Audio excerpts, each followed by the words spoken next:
네, 양적 완화에 대한 조기 종료 우려, 그다음에 출구 전략, 같은 표현이긴 합니다만 일단 조기에 끝내느냐의 여부가 시장에서는 또다시 관심입니다. 벤 버냉키 연준 의장이 오늘 저녁에 연설을 하게 되는데요. 지금 타이틀에서 보셨겠지만 미국 현지에서는 어떻게 해석을 하고 있는지 글로벌 마켓 나우 김희욱 전문위원이 풀어드리겠습니다.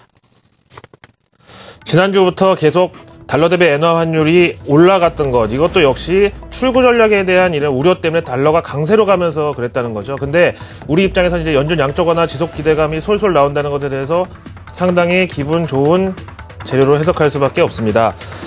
출구 전략이나 연준 양적 완화 조기 종료에 대한 이런 의견들이 버냉키 연준 의장 연설 하루를 앞두고 갑자기 사그라들고 있는 상황인데요.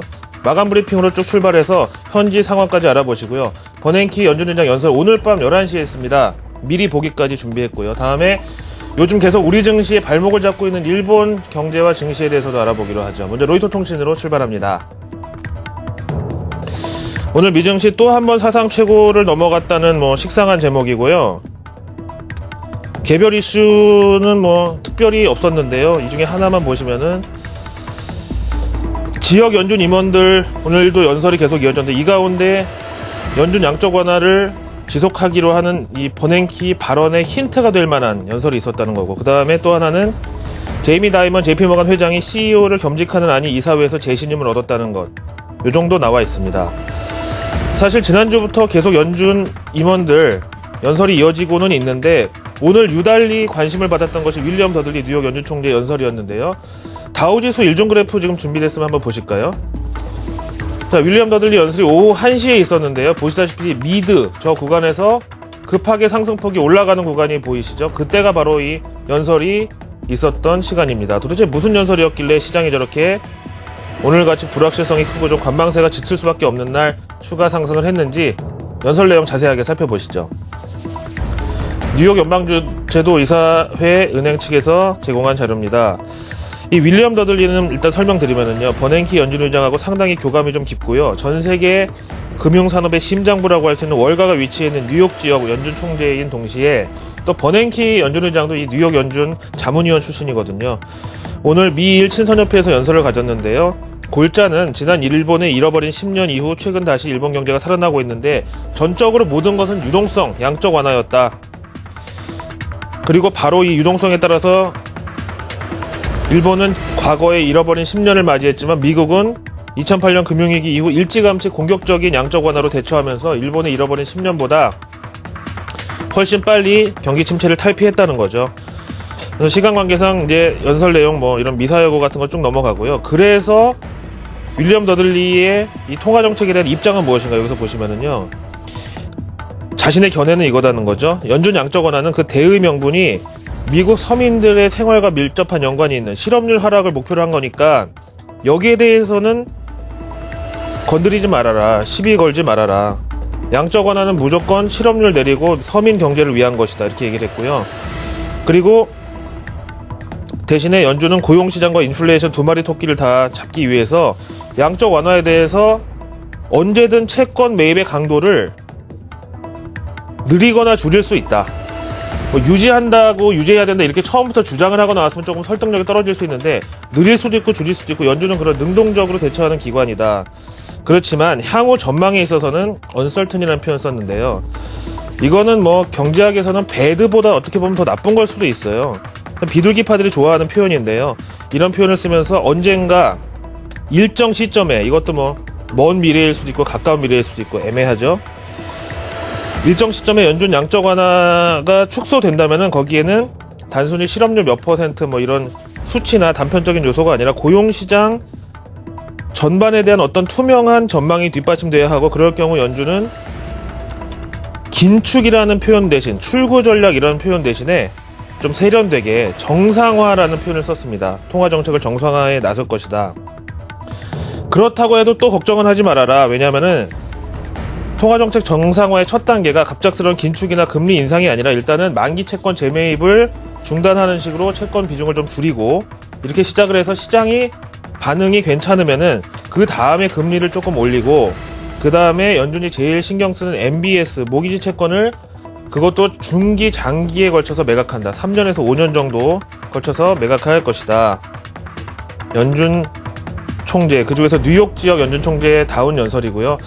제가 뭐 감히 뉴욕 연준 총재 연설에 대해서 뭐 평가를 한다는 거는 좀 그렇지만 어쨌든 이번 연설은 뭐 스트럭처나 흐름 같은 게 상당히 진짜 뭐 명문이었다고 보여지고요. 다른 연준 총재들이 그냥 내 의견은 이렇다, 양쪽하나 지속해야 된다, 그만해야 된다, 이렇게 단편적인 발언과 비교해서 볼 때는 상당히 논리가 탄탄한 내용이었습니다.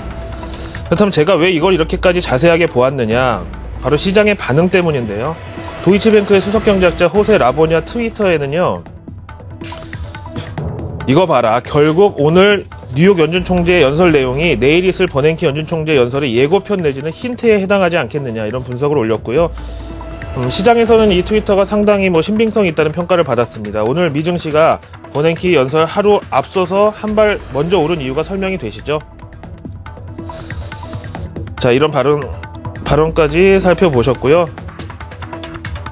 자, 이어서 미리 보기를 하나 준비했는데요. 오늘 밤 11시에 버냉키 연준의장 연설이 시작이 되는데요. 의회 증언에서 이제 연설을 한다는 거죠. 비즈니스 인사이더 보시죠. 일단 우리 장 끝나고 뭐 내일 대응해도 늦지 않지만 미리 보기를 한번 보고 싶어서 준비했고요. 현지 시간으로 수요일 오전 10시, 우리 시간은 오늘 밤 11시. 뭐 최근에 출구 전략이 도마 위에 좀 올라왔었다 보니까 버냉키가 이 자리에서 미 경제에 대한 전망을 어떻게 보느냐, 여기에 따라 또 역설적인 해석이 있을 수밖에 없다. 뭐 그렇지만은 전망에 대해서 양적 완화 기류 변화를 예상해 볼 수도 있고, 또 여기서 양적 완화에서 직접 언급해 준다면 더 좋다는 설명이고요. 여기에 대해서 현지 투자 전략가 보고서 내용을 인용했는데 한번 보시죠. 이름하여 버냉키 연설 관전 포인트 되겠습니다. 먼저 이번 연설에서 딱 두 가지를 체크해 보자는데요. 첫 번째, 최근 고용지표가 개선되고 있고 이에 따라 소비 심리도 강화되고 있는 것은 인정할 수밖에 없는 사실이다. 네, 자막으로 준비했는데요. 다른 경제지표들은 여전히 둔화 추세에 머물러 있는데 이게 좀 상반되잖아요. 고용하고 소비는 좋아지는데 제조업이나 이런 건 아직까지 둔화. 근데 이럴 경우에 어쨌든 두 가지가 다 충족되지 않았기 때문에 연준 양적 완화 자체의 당위성이나 존속 여부에 대해서는 뭐 큰 시비를 걸 사람이 없을 것이다. 이런 컨센서스가 형성될 것이고, 이럴 경우에 미증시는 상승, 달러 가치는 하락으로 긍정적 반응이 나올 것이다. 두 번째 시나리오. 최근 미 증시가 뭐 연일 사상 최고치, 어떻게 보면 좀 과열일 수도 있는데, 만약에 여기서 채권이든 주식이든 어떤 자산 버블에 대해서 가정이라도 이럴 가능성이 있지 않느냐, 이렇게 언급될 경우에 시장은 쉽게 말해서 연준이 좀 주가를 관리하겠다는 의지로 해석을 할 수가 있다. 그래서 대량 매도세가 쏟아질 가능성이 있다고 예상을 합니다. 하지만 연준은 지난 금융위기 이후 양적 완화를 추진하는 동시에 부작용이 될 수 있는 인플레이션이라든가 금융시장의 어떤 예측 불가한 그런 동향에 대해서 면밀하게 모니터링하고 있기 때문에 이런 우려는 다소 제한적일 것이다. 번외로는요, 최근 미증시 연일 초강세 행진에 대해서 의원들이 과연 이걸 가지고 누가 봐도 버블 아니냐, 비이성적 과열 아니냐, 이렇게 접근하려고 할 경우에 버냉키는 이를 향후 기업 실적 기대감에 대한 재평가 내지는 금융시장 재활성화의 가능성으로 설명할 수 있고, 이럴 경우에 잘 넘길 수 있다. 결국 버냉키가 현 증시에 대해서 어떻게든 낙관론을 눌러버릴 경우에 이번 연설은 시장 관점에서 봤을 때는 업사이드 포텐셜, 추가 상승에 대한 강력한 모멘텀이 될 수 있다는 전망입니다. 자, 이렇게 해서 만약에 시장이 얘기한 대로 미증시가 상승하고 달러가 약세로 가고 달러 대비 엔화 환율이 하락한다면 우리한테 참 좋은 시나리오인데요. 일단 일본 현지에서도 약간 좀 기류 변화가 있습니다. 니혼 게이자이 신문으로 바로 넘어가죠. 최근에 일본 장기 국채 금리가 계속 상승하고 있다는 점은 여러 가지 들어보셨고요. 우려가 점중되고 있다는 설명인데요. 이제 중요한 것은 바로 이제 오늘 일이 되겠는데요. 일본 중앙은행 통화정책회의 둘째 날이자 마지막 날인데요. 시간은 미정입니다만은요, 쿠로다 하루이코 총재가 이 자리에서 앞에서 보신 국채금리 상승도 그렇고 좀 여러 가지 신경 써야 될 이슈가 많은 관계로 기자회견에서 이제는 좀 양적 완화를 속도 조절에 나서야 되겠다, 혹은 시장 정황을 좀 봐가면서 신중하게 가겠다, 이렇게 한 발 뺄 경우에 일본 증시 장중에 곧바로 조정 압력에 처한다고 볼 수가 있겠습니다. 자, 다음으로 니케이 지수하고 코스피 지수 대비해서 한번 보시겠는데요. 일단 위클리로 봐도요, 우리나라 개장주에 조금 상승 출발하려고 하면은 출발 증시 특급 끝날 때쯤 꺾이고, 어제도 그랬고 그제도 그랬고 다 이 일본 증시가 장중에 치고 올라가면서 우리가 이렇게 롱숏 전략에 따라서 매도세를 맞은 건데요. 일단 어제만 봐도 그랬습니다. 우리 증시 좀 상승 출발을 하려고는 했지만 일본 증시가 개장 30분 후 치고 올라가면서 우리가 하락권으로 머무르게 됐던 상황이었죠. 그래서 오늘 일본 중앙은행의 통화정책회의 이후에 일본 증시가 어떻게 반응하느냐에 따라서 우리 증시 수급도 중요한 모멘텀을 맞이할 수가 있겠다라고 봐야 되겠고요. 근데 앞에서 보신 대로 양적 완화 지속 기대감이 올라오고 있고 달러는 다시 약세, 엔화 강세, 달러 대비 엔화 환율 하락, 이거는 긍정적이라는 거죠. MSCI 한국 지수만 보셔도요, 버냉키 연준의장 연설을 앞둔 관망세라고 봐도 되겠고요. 또 좀 더 사실적으로 통렬하게 얘기한다면 일본 중앙은행 통화정책회의 불확실성에 대해서 이렇게 관망세가 나타났다. 오늘 오전에 보통 나오니까요. 이거 이후에 시장을 한번 다시 보자. 그때까지는 신중하게 말씀을 이렇게 드리겠습니다. 글로벌 마켓 나우 김유기였습니다.